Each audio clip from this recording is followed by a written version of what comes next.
அனைவருக்கும் வணக்கங்க. இது பாருங்கள், இயற்கையின் அதிசயம்னு கூட சொல்லலாம். நெற்பவளங்க எவ்வளோ அழகாக இந்த முத்துக்கள் வந்திருக்குன்னு பாருங்கள். இது இயற்கையான முத்துக்கள்ங்க. இப்போது இதை கிறிஸ்தவர்களும் கொண்டாடுவாங்க, ஹிந்துஸ்க்கும் கொண்டாடுவாங்க. ஏன்னா இந்துஸ் இதிகாச காலத்துக்கு முன்னாடி இருக்குது அப்படின்றனால இதை வைஜந்தி மாலா அப்படின்னு சொல்கிறாங்க. கிறிஸ்தவர்கள் ஜெபமாலையாக உபயோகிப்பாங்க. மதர் தெரசா கூட உபயோகித்ததாக சொல்கிறாங்க. இப்போ இது நல்லா முத்துனதுக்கப்புறம் இப்படி மண்ணில் ஊனி வைக்கணுங்க.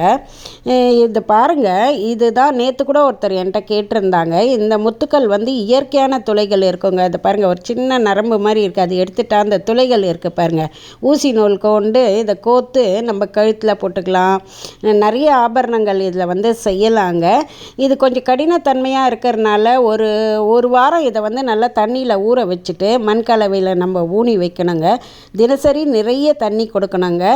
இதுதாங்க இதுக்கு உள்ளது. நல்லா செழித்து வளர்ந்துருங்க. ஒரு தடவை ஊனி வச்சுட்டா பக்கத்தில் நிறைய வந்துருங்க. ரொம்ப அழகாக இருக்குங்க இது. அனைவருக்கும் மிக்க நன்றிங்க.